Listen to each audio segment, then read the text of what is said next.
ఆంధ్రప్రదేశ్‌లో ప్రజాపద్దుల కమిటీ చైర్మన్‌గా కమిటీ అంటే పబ్లిక్ అకౌంట్స్ కమిటీ చైర్మన్‌గా పయ్యవుల కేశవ్ గారైతే మరోసారి ఎలక్ట్ అవ్వడం అయితే జరిగిందని ఎవరు చెప్పారంటే అసెంబ్లీ సెక్రటరీ జనరల్ అయిన పీపీకే రామాచార్యులు గారు. పీపీకే రామాచార్యులు గారు ఇతను ఇతను పయ్యవుల కేశవ్ అండి. ఇతను ఏ నియోజకవర్గానికి చెందినవారంటే ఉరవకొండ. ఇతన్ని మరోసారి ప్యాక్ కమిటీ చైర్మన్‌గా ఎన్నుకోబడ్డారు అని చెప్పడం అయితే జరిగిందండి. ప్యాక్ చైర్మన్ ఎవరు ఎన్నుకోబడతారంటే స్పీకర్ అండి. అసలు ప్యాక్ అంటే ఏంటో తెలుసుకుందాం ఫస్ట్ ఆఫ్ ఆల్. సో, మన అసెంబ్లీలో 3 కమిటీస్‌ని మనం ఏమని పిలుస్తామంటే ఆర్థిక 3 కమిటీలని ఏమని పిలుస్తామంటే ఆర్థిక పార్లమెంటరీ కమిటీస్ అని అంటాం అనమాట. ఆర్థిక పార్లమెంటరీ కమిటీస్. ఈ 3 ఏంటంటే ఒకటి ప్యాక్, రెండోది ఎస్టిమేషన్ కమిటీ, మూడోది వచ్చేసరికి పియూసి అండి. ఈ 3 కూడా చాలా ఇంపార్టెంట్. ప్యాక్ వచ్చేసరికి ఇది 1919 చట్టం ప్రకారం 1921లో అయితే స్టార్ట్ చేయడం అయితే గమనించవచ్చు. దీనిలో టోటల్‌గా ఎంతమంది ఉంటారంటే 22 మెంబర్స్ ఉంటారండి.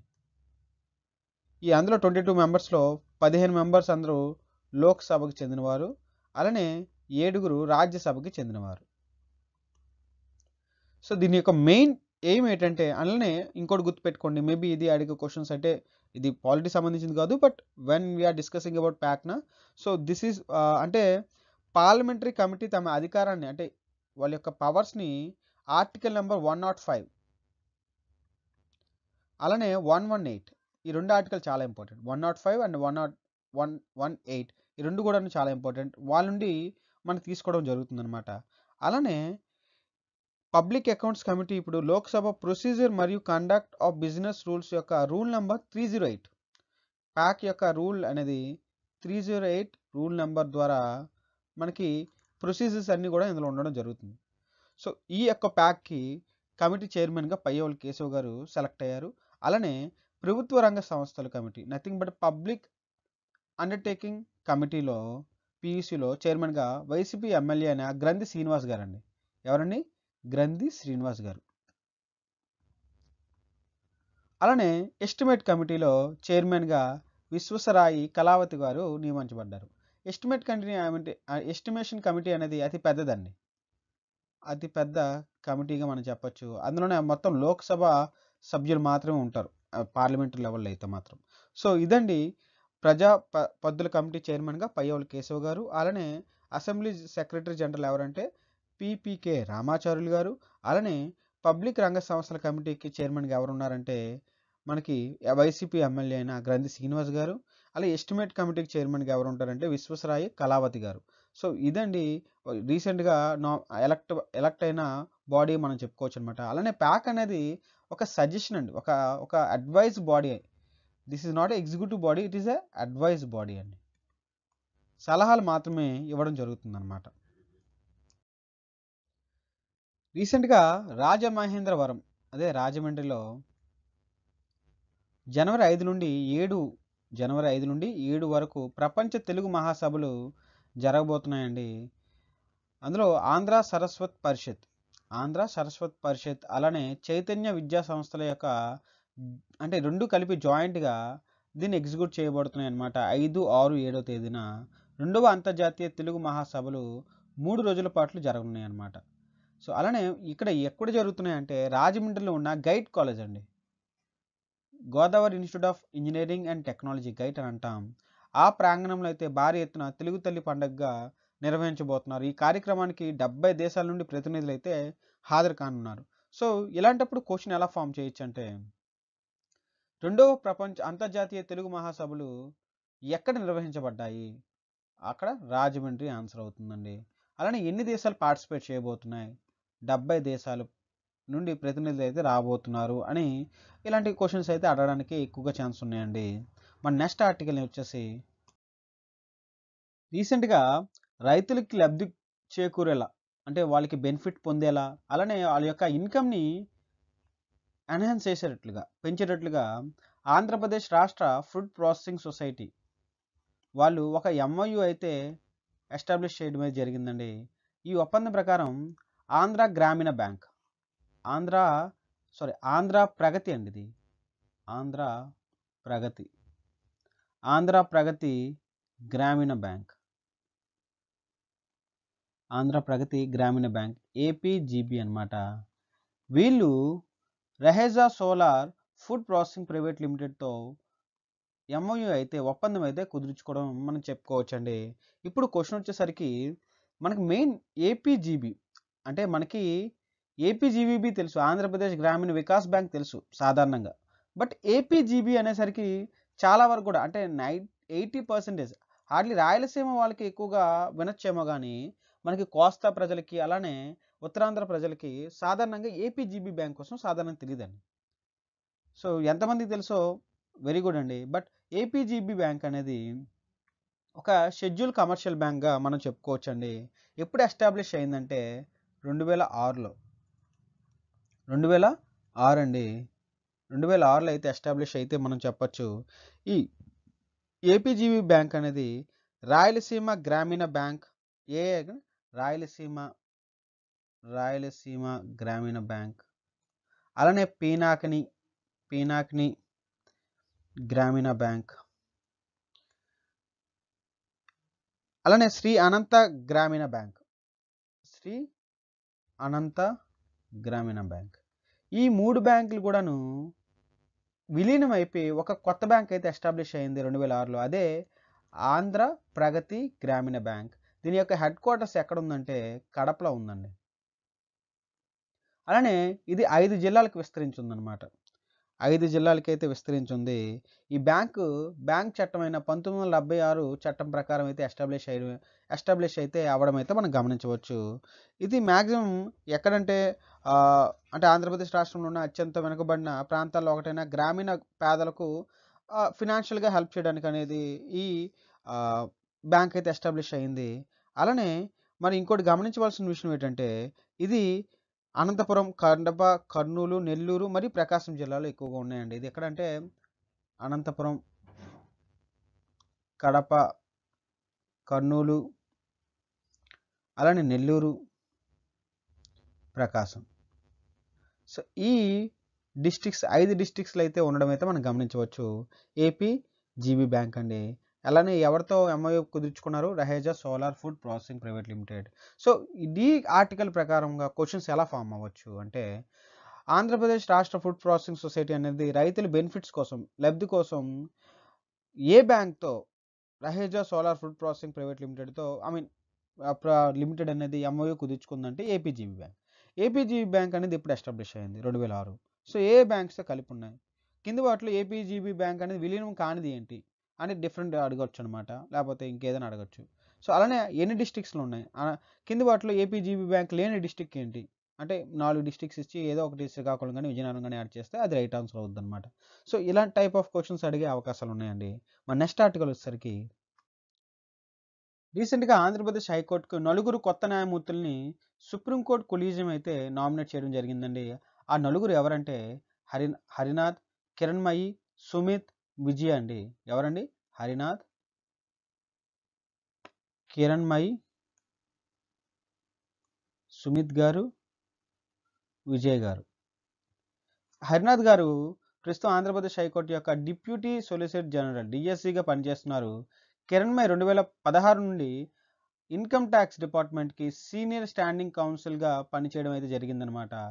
అలానే ఈ సుమిత్ గారు ప్రభుత్వ ప్లేడర్గా పనిచేస్తున్నారు. సుమిత్ కాదండి, సుమిత్.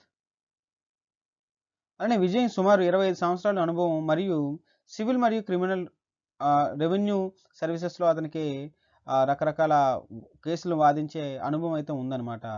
సో ఇప్పుడు ఈ 4 నియామకం తర్వాత మంజూరైన 37 మంది న్యాయమూర్తుల సంఖ్యలో పోలిస్తే ఆంధ్రప్రదేశ్ హైకోర్టు సంఖ్య 31గా ఉందండి.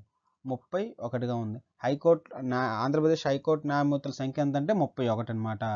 సో ఇది క్వశ్చన్గా రావడానికి అవకాశం ఉంది. అలానే కింది వాటిలో ఎవరు రీసెంట్గా జరిగిన కొలీజియం అనేది నామినేట్ చేయలేదని అడిగితే అప్పుడు వారు హరినాథ్, కిరణ్మయి, సుమిత్, విజయ్‌లతో పాటు ఇంకో పేరు ఇచ్చినట్లయితే అది రైట్ ఆన్సర్ అవుద్దనమాట. ఈ పేర్లయితే గుర్తుపెట్టుకోండి. హరినాథ్, కిరణ్మయి, సుమిత్ అండ్ విజయ్ అనమాట.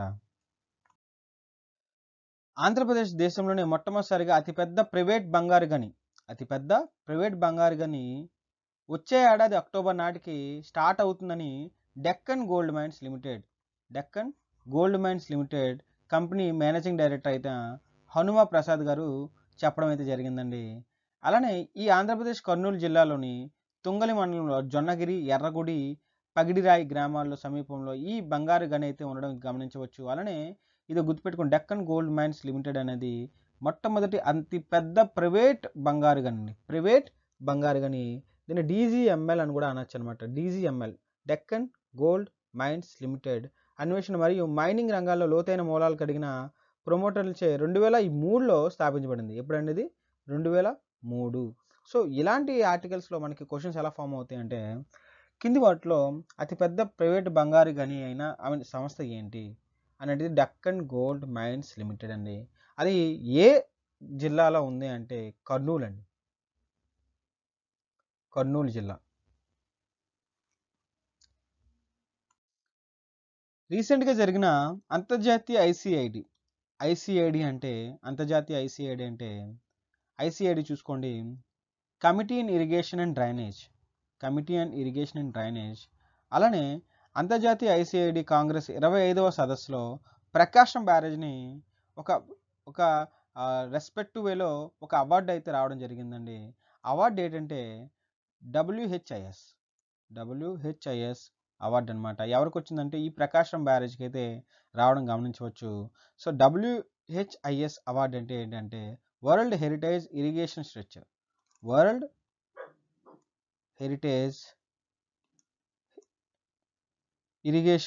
స్ట్రక్చర్ అనే అవార్డు అయితే రావడం జరిగింది. దేనికంటే ప్రకాశం బ్యారేజ్కి. ఇది గుర్తుపెట్టుకోండి. రీసెంట్గా జరిగిన క్వశ్చన్స్ ఎలా ఫామ్ చేయొచ్చు అంటే, రీసెంట్గా జరిగిన ఐసిఐడి కాంగ్రెస్ 25వ సదస్సులో కింది వాటికి అవార్డు దక్కింది అంటే అప్పుడు మనం చెప్పుకోవాల్సిన విషయం ఏంటంటే ఈ ప్రకాశం బ్యారేజ్ కోసం మైండ్లో పెట్టుకోండి. ఇది ఎప్పుడు జరిగిందంటే అక్టోబర్ 2 నుండి 8 వరకు విశాఖపట్నం జరిగిందండి. ఎక్కడ జరిగిందంటే విశాఖపట్నంలో జరిగింది. ఇది కూడా క్వశ్చన్ అడిగే అవకాశం ఉంది. అంతర్జాతీయ ఐసిఐడి కాంగ్రెస్ 25వ సదస్సు ఎక్కడ జరిగిందంటే విశాఖపట్నం, వైజాగ్లో అయితే జరగడం గమనించవచ్చు. వైజాగ్లో ప్రకాశం బ్యారేజ్కి అవార్డు రావడం అయితే మనం గర్వకారణంగా చెప్పుకోవచ్చండి. ఆంధ్రప్రదేశ్లో రీసెంట్గా గుంటూరు జిల్లా నవలూరులో ఇంటర్నేషనల్ క్రికెట్ స్టేడియం అయితే అక్కడ కన్స్ట్రక్ట్ అవ్వడం అయితే గమనించవచ్చండి. ఎక్కడంటే గుంటూరు జిల్లా నవలూరులో. ఇక్కడ మంగళగిరికి చాలా దగ్గరగా ఉండడం వల్ల ఇది మంగళగిరి స్టేడియం కూడా అని అంటారనమాట. మంగళగిరికి. గుంటూరు జిల్లా నవలూరులో అమరావతి టౌన్షిప్లోని అంతర్జాతీయ క్రికెట్ స్టేడియంకి మ్యాచ్లకి సిద్ధమైందనమాట. 3 ఏళ్ల క్రిందట నిర్మాణం పూర్తయిన నిధుల కొరత వల్ల చివరి దశలో పనులు నిలిచిపోయాయి. ప్రస్తుతం బీసీసీఐ నుండి విడుదలయ్యాయి అనమాట. ఆ విడుదల అవడంతో దీన్ని కన్స్ట్రక్ట్ చేసి ఇప్పుడు ఇంటర్నేషనల్ క్రికెట్ గ్రౌండ్గా మార్చడం జరిగింది. ఇప్పుడు కొన్ని మ్యాచెస్ అయితే ఆడడం జరుగుతుందండి. ఇది రీసెంట్గా జరిగింది. రీసెంట్గా మనకి ఇప్పుడు దీని ప్రకారం క్వశ్చన్స్ ఎలా ఫామ్ అవుతాయి అంటే, క్రింది వాటిలో ఏ జిల్లాలో అంతర్జాతీయ క్రికెట్ స్టేడియం అనేది రీసెంట్గా ఆంధ్రప్రదేశ్ గవర్నమెంట్ అయితే కన్స్ట్రక్షన్ చేయడం జరిగింది ఆంధ్రప్రదేశ్లో అని అంటే అప్పుడు ఏ జిల్లా అంటే గుంటూరు జిల్లా అని గుర్తుపెట్టుకోండి. అలానే త్వరలో అంతర్జాతీయ క్రికెట్ మ్యాచ్ నిర్వహించేందుకు ఆంధ్ర క్రికెట్ అసోసియేషన్ అయితే చేపడుతుంది. అంటే మనకి ఇప్పటి వరకు వైజాగ్లోనే ఎక్కువగా క్రికెట్ మ్యాచ్లు అయ్యాయి కదా. ఇప్పుడు వైజాగ్తో పాటుగా ఈ గుంటూరులో కూడా ఇంటర్నేషనల్ క్రికెట్ మ్యాచెస్ అయితే అవడానికి ఇక్కడ ఆంధ్ర క్రికెట్ అసోసియేషన్ అయితే కొన్ని యాక్షన్స్ అయితే తీసుకోబోతుందండి. రీసెంట్గా తిరుపతిలో తొలి ఎలక్ట్రిక్ డబుల్ డెక్కర్ బస్ని తిరుపతిలో ప్రారంభించడం గమనించవచ్చు. డబుల్ డెక్కర్ అండి, అంటే రెండుగా ఉంటాయి. డబుల్ డెక్కర్ కోసం తెలుసు కదా. ఈ డబుల్ డెక్కర్ బస్ అనేది ఆంధ్రప్రదేశ్లోనే మొట్టమొదటిసారిగా, అలానే దక్షిణ భారతదేశంలోనే రెండవసారి అండి. దక్షిణ భారతదేశంలో రెండవసారి, అదే ఏపీలో అయితే ఫస్ట్ టైం అనమాట. ఫస్ట్ టైం అయితే ఈ డబుల్ డెక్కర్ బస్సు ఏసీ బస్సును అయితే స్టార్ట్ చేయడం అయితే గమనించవచ్చు. అలానే ఆంధ్రప్రదేశ్ తిరుపతిలో ప్రత్యేకంగా 2 కోట్ల విలువైన ఈవీడబ్ల్యూ అంటే ఎలక్ట్రిక్ వెహికల్ అండి, ఇది డెక్కర్ బస్సును ప్రారంభించారు. ఇది హైదరాబాద్ తర్వాత దక్షిణ భారతదేశంలోనే తిరుపతిలోనే ఈ విద్యుత్తో నడిచేది. డబుల్ డెక్కర్ బస్సులు ఉన్నప్పుడు కూడాను ఎలక్ట్రిసిటీతో నడిచే డబుల్ డెక్కర్ బస్సులని వినియోగించడం అయితే తీసుకుని రావచ్చు అనమాట. దక్షిణ భారతదేశంలో రెండోసారి, ఆంధ్రప్రదేశ్లో first time, that it's electrical vehicle అనమాట. ఓకే. సో, ఇప్పుడు క్వెషన్స్ ఎలా ఫార్మ్ అవ్వచ్చంటే దీని ప్రకారం కింది వాటిలో ఏ నగరంలో మొట్టమొదటిసారిగా ఎలక్ట్రికల్ వెహికల్ అనే డబుల్ డెక్కర్ బస్‌ని రన్ చేయడం అయితే గమనించవచ్చు. అంటే తిరుపతి అండి. సో, ఇందులో ఇంకోటి గుర్తుపెట్టుకోవాల్సింది దక్షిణ భారతదేశంలో మొట్టమొదటిసారిగా ఎలక్ట్రికల్ వెహికల్ ఉన్న డబుల్ డెక్కర్ బస్‌ని ఎక్కడ వినియోగించారంటే హైదరాబాద్ అండి. సో, ఈ 2 కూడా గుర్తుపెట్టుకోండి. ఇటీవలే కర్నూలు లోకయుక్తకు చెందిన న్యాయవాదిగా జస్టిస్ లక్ష్మణ్ రెడ్డి. ఎవరండి? జస్టిస్ లక్ష్మణ్ రెడ్డి. ఈ జస్టిస్ లక్ష్మణ్ రెడ్డి గారు కేవలం 4 సంవత్సరాల్లోనే లోకయుక్తకి అందించిన 9141 ఫిర్యాదులపై విచారణ జరిపి డెసిషన్స్ అయితే మాత్రం ఇవ్వడం జరిగిందనమాట. ఇది ఒక రికార్డ్ అండి. ఆ రికార్డ్ నెలకొల్పిన వ్యక్తి ఎవరంటే జస్టిస్ లక్ష్మణారెడ్డి గారు. ఎక్కడ వర్క్ చేశారంటే కర్నూలు జిల్లా అండి. కర్నూలు జిల్లాలోనే లోకయుక్తకి వర్క్ చేయడం అయితే గమనించవచ్చు. మరియు ఈయన నియామకంతో పాటుగా ప్రభుత్వం జాప్యం కారణంగా డిప్యూటీ లోకయుక్త బాధ్యతలు కూడా తానే స్వయంగా చేపట్టారనమాట. అలానే దేశంలోనే ఏ లోకయుక్త కూడా ఇన్ని తీర్పులకు వెలువడించలేదు. కావున ఈ ఘనత జస్టిస్ లక్ష్మణ్ రెడ్డి గారికి చెందుతుందని ఆంధ్రప్రదేశ్ గవర్నమెంట్ అయితే చెప్పడం జరుగుతుంది. అంటే మన లోకయుక్త నథింగ్ బట్ ఆ దేశంలో ఉన్న లోకయుక్తాస్‌లో అన్నిటికన్నా ఎక్కువగా జడ్జిమెంట్స్ అనేవి ఏ లోకయుక్త ఇచ్చిందంటే కర్నూలు అండి. కారణం ఎవరంటే ఇతను Justice Lakshman Reddy. So, questions ఎలా ఫార్మ్ చేయొచ్చంటే జస్టిస్ లక్ష్మణ్ రెడ్డి గారికి ఎన్ని కేసులు వాదించడం జరిగింది? 9141 లేదా ఇక్కడ ఏ లోకయుక్త ఏ డిస్ట్రిక్ట్ లోకయుక్త అనేది నంబర్ ఆఫ్ కేసెస్‌ని ఎక్కువగా వాదించడం జరిగిందంటే ఈ కర్నూలుకి చెందింది అన్నమాట. సో, ఇతని పేరు కూడా గుర్తుపెట్టుకోండి. కింది వాటిలో ఎవరు 9141 కేసులను వాదించి భారతదేశంలోనే అత్యధిక లోకయుక్తలుగా పేరు పొందింది అంటే జస్టిస్ లక్ష్మణ రెడ్డి గారు. సో, ఇవన్నీ కూడా క్వెషన్స్ అడిగే అవకాశం ఉంది. నెక్స్ట్ ఆర్టికల్ వచ్చేసరికి రీసెంట్‌గా Potti Sriramulu చలవాడి Mallikarjunarao college of engineering and టెక్నాలజీకి ఎడ్యుకేషన్ ఎక్సలెంట్ అవార్డ్ అయితే రావడం గమనించవచ్చనమాట. ఇప్పుడు విజయవాడలో జరిగిన రసస్వద ది అప్రిషియేషన్ 2023 కార్యక్రమంలో Shri Potti Sriramulu చలవాడి Mallikarjunarao college of ఇంజినీరింగ్‌కి education excellent award అయితే 2023కి గాను అందించడం జరిగింది. సో, దీనికి కారణంగా విద్యాశాఖ మంత్రి అయిన బొత్స సత్యనారాయణ గారు, ప్రిన్సిపల్ ప్రొఫెసర్ జె. లక్ష్మీనారాయణ గారికి, అలానే వాడి కాలేజ్ యాజమాన్యానికి కూడాను అభినందనతో పాటుగా అవార్డు ఇవ్వడం అయితే మనం గమనించవచ్చు. కాలేజ్ పేరేం పేరంటే Shri Potti Sriramulu చలవాడి Mallikarjunarao college of engineering and technology. So, ఈ ఆర్టికల్‌కి క్వెషన్స్ ఎలా ఫార్మ్ అవ్వచ్చంటే రీసెంట్‌గా ఎడ్యుకేషనల్ ఎక్సలెంట్ 2023 అవార్డు అనేది ఏ కాలేజ్‌కి చెందింది? అంటే గీతం యూనివర్సిటీకా? ఆంధ్ర యూనివర్సిటీకా? శ్రీ పొట్టి శ్రీరాములా? లేకపోతే శ్రీ వెంకటేశ్వర అంటే శ్రీ పొట్టి శ్రీరాములు అని చెప్పడానికి ఇలాంటి క్వెషన్స్ అయితే రావడానికి ఎక్కువగా అవకాశాలు ఉన్నాయండి. నెక్స్ట్ ఆర్టికల్ వచ్చేసి రీసెంట్‌గా ఆంధ్రప్రదేశ్‌లో మొట్టమొదటిసారిగా కాశ్మీరీ యూత్ ఫెస్టివల్‌ని అయితే సెలబ్రేట్ చేయడం జరిగిందండి. కాశ్మీరీ యూత్ ఫెస్టివల్ అండి. ఎక్కడంటే వైజాగ్ అండి. 5 రోజుల పాటు జరుగుతుందండి ఇది. అక్టోబర్ 2 నుండి 7వ తేదీ వరకు కూడాను మనకి ఈ ఫెస్టివల్ అయితే జరగడం గమనించవచ్చనమాట. సో, క్వెషన్స్ ఎలా ఫార్మ్ అవుతాయంటే రీసెంట్‌గా కాశ్మీర్ యూత్ ఫెస్టివల్ అనేది ఎక్కడ జరిగింది? అంటే విశాఖపట్నం లేదా వైజాగ్ అని ఆన్సర్ చేయడానికి అవకాశాలు ఎక్కువ ఉంటాయండి. సో, ఇలాంటి క్వెషన్స్ అయితే రావడానికి ఎక్కువగా అవకాశాలు ఉంటాయి. అండ్ కాశ్మీరీ యూత్ ఫెస్టివల్ అనేసరికి ఇక్కడ వారి యొక్క సంస్కృతి, ఆహార అలవాట్లు, అలానే పద్ధతులు అవన్నీ కూడాను ఆహ్, ఈ ఫెస్టివల్ రూపంలో అవేర్‌నెస్ క్రియేట్ చేసి సెంట్రల్ గవర్నమెంట్‌కి తెలియజేయడమే వీళ్ళ యొక్క మెయిన్ మోటో అండి. అలానే దీనికి శ్రీనగర్ చెందిన 6 జిల్లాల నుండి మొత్తం 120 మంది విశాఖపట్నం జిల్లాకి మరియు పరిసర ప్రముఖ ప్రాంతాలను సందర్శించి నైపుణ్యం గురించి శిక్షణ తరగతులకి హాజరవుతారనమాట. వీళ్ళందరూ కూడాను కాశ్మీర్ చెందిన వ్యక్తులుగా గమనించవచ్చు. సో, వీళ్ళందరూ వచ్చేసి వాళ్ళ యొక్క పద్ధతులు, ఆహార అలవాట్లు ఇవన్నీ కూడాను అవేర్‌నెస్ క్యాంప్ చేసి అంటే సెంట్రల్ లెవెల్‌లో తెలుసుకోవడానికనమాట. ఇవి ఎక్కడ జరిగిందంటే విశాఖపట్నంలో జరగడం అయితే మొట్టమొదటిసారిగా అయితే విశాఖపట్నంలో జరగడం అయితే మనం గమనించవచ్చు. రీసెంట్‌గా ఆంధ్రప్రదేశ్ ముఖ్యమంత్రి అయిన వైఎస్ జగన్మోహన్ రెడ్డి గారు సోమవారం విశాఖపట్నంలో ఇన్ఫోసిస్ సాఫ్ట్‌వేర్ డెవలప్‌మెంట్ సెంటర్‌ని అయితే స్టార్ట్ చేయడం అయితే గమనించవచ్చు. ఇన్ఫోసిస్ సాఫ్ట్‌వేర్ డెవలప్‌మెంట్ సెంటర్ అన్నమాట. సో, దీనికి సంబంధించినంత వరకు ఇన్ఫోసిస్ డెవలప్‌మెంట్ సెంటర్‌ని సుమారుగా 1000 మంది ఉద్యోగులకి వసతి కల్పిస్తుంది. అలానే ఇన్ఫోసిస్ యొక్క భవిష్యత్తు సిద్ధమైన హైబ్రిడ్ వర్క్ ప్లేస్ స్ట్రాటజీతో ఇది చేయబడిందనమాట. హైబ్రిడ్ వర్క్ ప్లేస్ అంటే ఇక్కడ రిమోట్ ఉంటారు కదా! కొంతమంది రిమోట్ వర్కింగ్ అంటే వర్క్ ఫ్రమ్ హోమ్ ఉంటారు కదా! వర్క్ ఫ్రమ్ హోమ్ అనేవాళ్ళు కొంతమంది రిపోర్ట్ చేయాల్సిన అవసరం ఉందనమాట. బట్ దగ్గరలో ఉన్న వాళ్ళందరూ కూడాను మెయిన్ క్యాంపస్‌కి వెళ్ళకుండా ఈ ఇన్ఫోసిస్ వైజాగ్లో ఉండే వాళ్ళ యొక్క వర్క్ని అప్డేట్స్ని వర్క్స్ని కూడా రిపోర్ట్ కూడా ఇక్కడ అంటే ఈ ఇన్ఫోసిస్ వైజాగ్లో అయితే సబ్మిట్ చేసుకోవచ్చు. ఇది హైబ్రిడ్ నేచర్ అని అంటారు. సో ఆంధ్రప్రదేశ్ యొక్క అంటే జగన్మోహన్ రెడ్డి గారు ఇన్ఫోసిస్ అయితే స్టార్ట్ చేయడం చూడవచ్చు. అది ఎక్కడంటే వైజాగ్లో అండి. రీసెంట్గా కొన్ని పక్షుల కేంద్రాలు చూద్దాం. తేలినీలాపురం శ్రీకాకుళం జిల్లా అండి. శ్రీకాకుళం జిల్లా టెక్కలి మండలం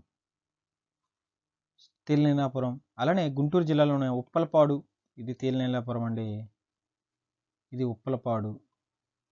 అలానే అనకాపల్లి జిల్లాకు సంబంధించిన కండకర్ల ఆవా సరస్సు, ఇది కండకర్ల, ఇది ఫోటోషూట్కి ఎక్కువ ఉపయోగపడుతుందండి. కండకర్ల ఆవా సరస్సు. ఈ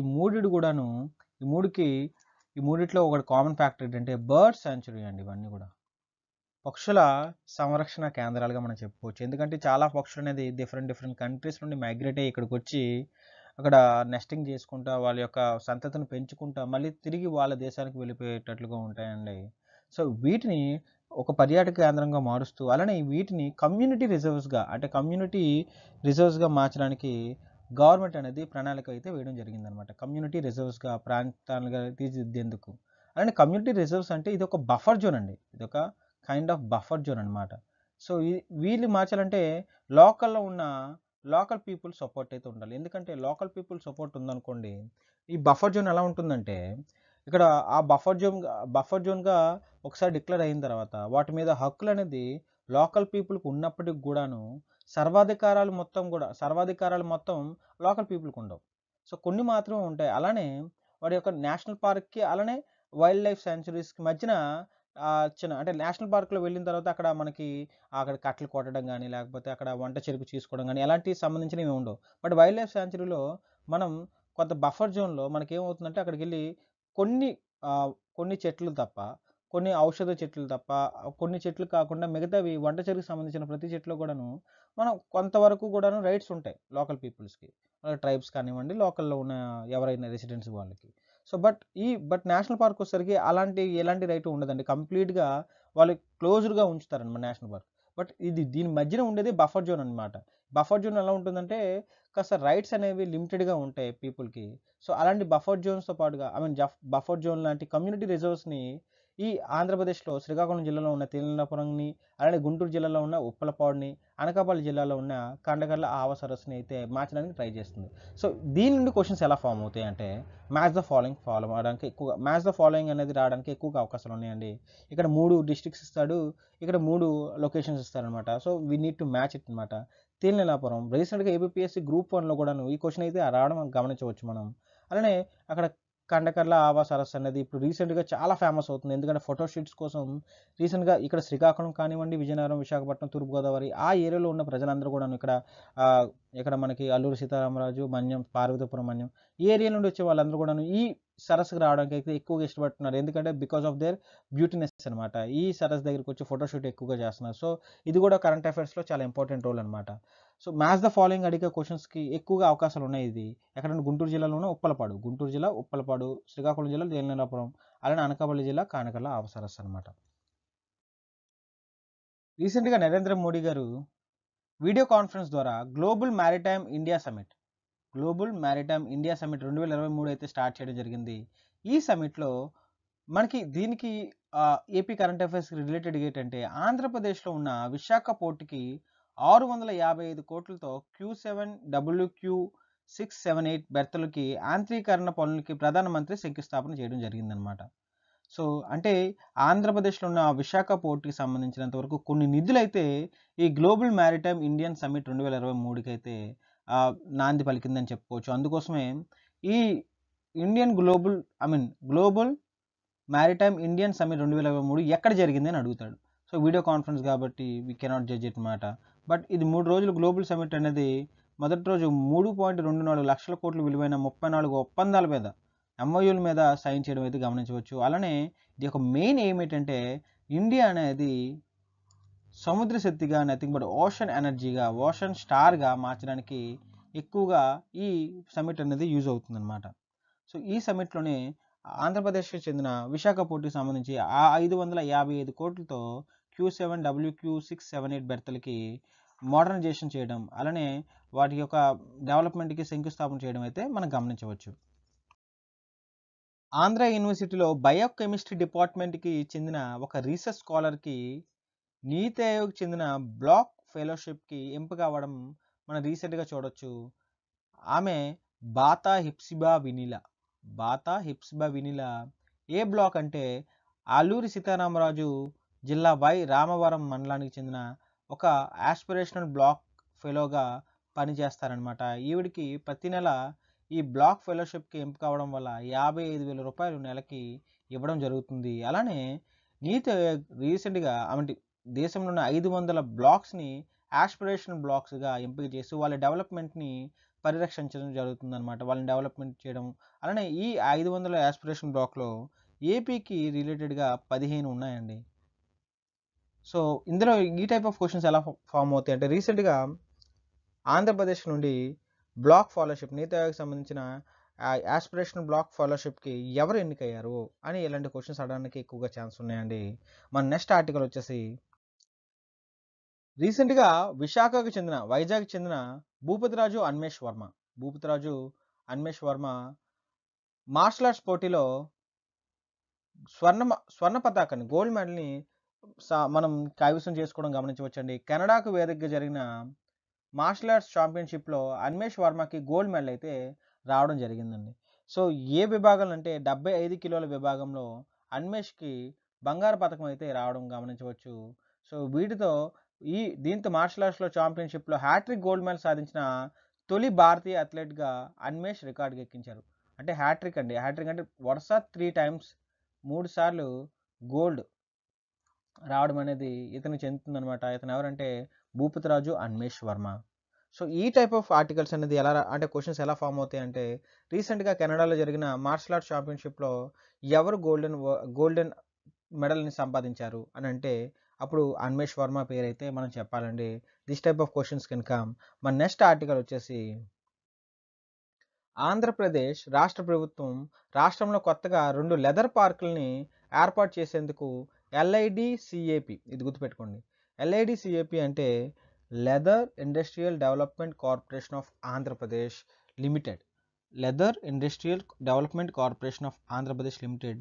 దీనికి చైర్మన్‌గా ఎవరుంటారంటే రాజశేఖర్. దీనికి చైర్మన్‌గా రాజశేఖర్ అయితే మనకి కె. రాజశేఖర్ అనమాట. సో, మనం చూడొచ్చు. సో, వీటిని అంటే 2 లెదర్ పార్క్ ఎక్కడంటే ప్రకాశం డిస్ట్రిక్ట్‌లో అండి. ఎక్కడంటే ప్రకాశం డిస్ట్రిక్ట్స్‌లోని కృష్ణా జిల్లాలోని ఈ లెదర్ పార్క్‌ని అయితే స్టార్ట్ చేయడానికి ఇష్టపట్టుకున్నారు. అంటే ఎక్కడ ప్రకాశం అండ్ కృష్ణా. ఇంతకుముందు ఎక్కడ ఉండేవంటే ఈ కృష్ణా, గుంటూరు, తిరుపతి, కర్నూలు, అనంతపురం, పార్వతీపురం, మన్యం, శ్రీకాకుళంలో లెదర్ పార్కులు అయితే ఉండడం జరిగింది 9. సో, అలానే 9తో పాటుగా మిగతా ఇప్పుడు 2 మొత్తం 11 లెదర్ పార్కులు అయితే ఇప్పుడు మన ఆంధ్రప్రదేశ్‌లో వర్క్ అవ్వడం గమనించవచ్చు. అంటే ఇంకా ఎస్టాబ్లిష్ చేయడానికి డిసైడ్ అయ్యారనమాట. దీనికి సంబంధించి 12,00,00,000 అదనపు అంటే మంజూరు అవ్వడం అయితే గమనించవచ్చు. ఎక్కడెక్కడంటే ప్రకాశం అండ్ కృష్ణా జిల్లాలో మనకి మరో 2 లెదర్ లెదర్ పార్క్స్‌ని ఎస్టాబ్లిష్ చేయడానికి ఆంధ్రప్రదేశ్ గవర్నమెంట్ అయితే డిసైడ్ అయింది. రీసెంట్‌గా కొరియాలో జరిగిన Asia Pacific training centre for communication technology for information and communication technology ఏపీసీఐసిటి digital leaders సమ్మిట్‌లో ప్రోగ్రాంలో మన ఆంధ్రప్రదేశ్ తరఫున ప్రొఫెసర్ ఎన్ రజనీ గారు, అలానే పి. విజయలక్ష్మి గారు, అలానే AP State Council of Higher Education vice chairperson అయిన పి. ఉమామహేశ్వరదేవి గారు పాల్గొనడం అయితే మనం గమనించవచ్చనమాట. సో, ఎక్కడ జరిగిందంటే కొరియాలో జరిగింది. కొరియాలో అయితే జరగడం అయితే మనం గమనించవచ్చు. సో, కొరియాలో డిజిటల్ పరివర్తన ద్వారా మహిళలు పారిశ్రామికవేత్తలకు సాధికారత కల్పించేందుకు ఉద్దేశించిన కార్యక్రమానికి హాజరు కావాలని వారిని ఆహ్వానించడం జరిగిందనమాట. సో, దీనికి సంబంధించినంత వరకు ఈ ఏపీసీఐసిటి అనేది ఎక్కడ జరిగిందంటే కొరియాలో జరగడం అయితే మనం గమనించవచ్చండి. ఎక్కడంటే ఇచియాన్ మెట్రోపాలిటన్ సిటీలో జరగడం అయితే మనం గమనించవచ్చు. నెల్లూరు జిల్లాలోని రామయ్యపట్నం పోర్ట్‌ని డిసెంబర్ నాటికి పూర్తి చేస్తామని చెప్పేసి ఆంధ్రప్రదేశ్ గవర్నమెంట్ అయితే చెప్పడం జరుగుతుందండి. ఇది కూడా నవయుగ అరబిందో భాగస్వామి కంపెనీలో జూన్ 2022లో అయితే ఈ కన్‌స్ట్రక్షన్ అయితే స్టార్ట్ చేయడం అయితే గమనించవచ్చు. బట్ ఇప్పుడు 2024 డిసెంబర్ నాటికి కంప్లీట్ చేస్తామని ఏపీ గవర్నమెంట్ అయితే చెప్పడం జరిగింది. ఏ జిల్లాలో ఉందంటే నెల్లూరు జిల్లా అండి. సో అలానే ఈ రామాయపట్నం పోర్టుకి పక్కనే కార్గో ఆధారిత ఎయిర్పోర్ట్ నిర్మాణంపై కూడాను వీళ్ళు అంటే కార్గో కార్గోని బేస్ చేసుకుంటే ఎయిర్పోర్ట్ కూడా కన్స్ట్రక్ట్ చేయడానికి ఏపీ గవర్నమెంట్ అయితే డిసైడ్ అవ్వడం అయితే మనం గమనించవచ్చు అనమాట. సో ఇలాంటి సంబంధించిన క్వశ్చన్స్ ఎలా అయితే రామాయపట్నం, నెల్లూరు అలానే ఇక్కడ రీసెంట్గా మూలపేట, శ్రీకాకుళం, సో ఇలాంటి మ్యాచ్ ద ఫాలోయింగ్ రావడానికి ఎక్కువగా అవకాశాలు ఉన్నాయండి. ఇలాంటి టైప్ ఆఫ్ క్వశ్చన్స్ రామాయపట్నం, నెల్లూరులో అలానే మనకి మూలపేట, భావనపాడు, సో ఇలాంటివన్నీ కూడా ఏ డిస్ట్రిక్ట్ సంబంధించినవని క్వశ్చన్స్ అడగడానికి ఎక్కువగా ఛాన్స్ ఉన్నాయి. So try to cope up with this all అనమాట. నెక్స్ట్ ఆర్టికల్ వచ్చేసి public relation society of India PRSI జాతీయ ప్రధాన కార్యదర్శి అయిన పిఎల్కే మూర్తి గారు మరియు ఇతర సభ్యులతో కలిపి international PR festivals public relations అండి. పిఆర్ అంటే పబ్లిక్ రిలేషన్ ఫెస్టివల్ 2023 పోస్టర్ అయితే ఎక్కడంటే మిజోరాం గవర్నర్ అయిన కె హరిబాబు గారి నివాసంలో, అది కూడా విశాఖపట్నంలో ఈ పోస్టర్ని అయితే ఆవిష్కరించడం మనం గమనించవచ్చు అనమాట. ఈ విశాఖపట్నంలో ఉన్న విశాఖపట్నానికి చెందిన కె హరిబాబు గారు మిజోరాం గవర్నర్గా పనిచేయడం అయితే మనం గమనించవచ్చు. ఇతని నివాసంలోకి వెళ్ళి public relation society of India జాతీయ ప్రధాన కార్యదర్శి అయిన పిఎల్కే మూర్తి గారు ఒక పోస్టర్ని అయితే రిలీజ్ చేయడం గమనించవచ్చు. ఆయన మాట్లాడుతూ G20 థీమ్ అయిన భారతీయ కల్చర్ కోసం కానీ వాళ్ళ యొక్క అంటే పబ్లిక్ రిలేషన్స్తో అదర్ నేషనల్స్తో కానీ ఎలా ఉండాలి, ఎలా ఎలా జరగాలి అని చెప్పేసి ఒక సమ్మిట్ అయితే చేయడానికి ఇది పబ్లిక్ రిలేషన్ ఫెస్టివల్ అయితే కండక్ట్ చేయడం జరుగుతుందండి. దీనికి సంబంధించిన వరకు మనకి ఎలా ఉండబోతుందని డిస్కషన్ కూడాను వీళ్ళ మధ్యన జరిగిందని మనకి ఈ ప్రధాన కార్యదర్శి పిఎల్కే మూర్తి గారు అయితే చెప్పడం మనం గమనించవచ్చు. లాస్ట్ అండ్ ఫైనల్ ఆర్టికల్ వచ్చేసి మన ఈ అక్టోబర్ మంత్లో సౌత్ కొరియాలో చాంగ్వాంగ్ నగరంలో 15వ ఆసియా షూటింగ్ ఛాంపియన్షిప్లో 10 మీటర్ల ఎయిర్ రైఫిల్ జూనియర్ మిక్స్డ్ విభాగంలో భారతదేశం తరఫున పాల్గొన్న క్రీడాకారుడు రజతం సాధించాడండి. ఆ క్రీడాకారుడు పేరేం పేరంటే ఉమామహేష్ మద్దినేని. ఇతను 15వ ఆసియా షూటింగ్ ఛాంపియన్షిప్లో రజతం అయితే సాధించడం గమనించవచ్చు అనమాట. సో దీనికి సంబంధించిన క్వశ్చన్ ఎలా ఉంటుందంటే కింది వారిలో 15వ ఆసియా షూటింగ్ ఛాంపియన్షిప్ పోటీల్లో ఎవరు రజత పథకాన్ని గెలుపొందడం జరిగింది అంటే అప్పుడు ఉమామహేష్ మద్దినేని మరియు మధ్యప్రదేశ్ చెందిన భావనతో కలిసి ఈ రజత పథకాన్ని అయితే చేయడం జరిగింది. అలానే జూనియర్ పురుషుల విభాగంలో ముగ్గురులో ఒకరైన ధనుష్ శ్రీకాంత్ని నాట్ క్వాలిఫైడ్గా పెట్టడం జరిగిందనమాట. అలానే ఆ విభాగంలో బంగారు పథకం సాధించే అవకాశం కూడా మనం కోల్పోవడం అయితే మనం గమనించవచ్చు అనమాట. అంటే ఇది క్వశ్చన్ కూడా ఫామ్ అవ్వచ్చు. కింది వాటిలో 15వ ఆసియా షూటింగ్ ఛాంపియన్షిప్లో కింది వాళ్ళు ఎవరు అన్క్వాలిఫైడ్గా చెప్పడం జరిగిందంటే ధనుష్ శ్రీకాంత్ అండి. సో అలానే ఆంధ్రప్రదేశ్ రాష్ట్ర రైఫిల్ అధ్యక్షులు ఎవరంటే లలిత్ అండి. సో ఈ మూడు కూడా గుర్తుపెట్టుకోండి. This is all about today అండి. మనం ఈరోజు ఈ క్లాస్లో అక్టోబర్ సంబంధించినంత వరకు టాప్ 22 కంటెంట్ని అయితే మనం డిస్కస్ చేయడం చేసాం. సో దీని యొక్క పీడిఎఫ్ ఎవరికైనా కావాలంటే విటమిన్ ఐఏఎస్ అనే టెలిగ్రామ్ ఛానల్కి వెళ్ళి ఫాలో చేయండి. Then you will get the October current affairs అండి. అలానే మన ఛానల్లో అక్టోబర్, నవంబర్, డిసెంబర్ ఈ 3 సంబంధించినంత వరకు కరెంట్ అఫైర్స్ని అయితే అప్లోడ్ చేయడం జరిగిందండి. Please go and watch those November and December current affairs ఎవరైతే చూడలేదు ఇప్పటివరకు, అలానే డిసెంబర్, నవంబర్ చూసి అక్టోబర్ చూడలేదో, సో ఈ వీడియోతో మీ అక్టోబర్ కూడా అప్లోడ్ చేయడం జరుగుతుంది.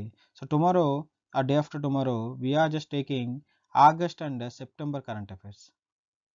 So thank you for watching this video. ఇప్పటివరకు చూస్తున్నారంటే ఖచ్చితంగా మీకు ఈ వీడియో నచ్చినట్లు ఉంటుంది. దయచేసి నచ్చినట్లయితే లైక్ చేయండి, అలానే సబ్స్క్రైబ్ చేయడం మాత్రం మర్చిపోవద్దు. Thank you so much. Have a nice day.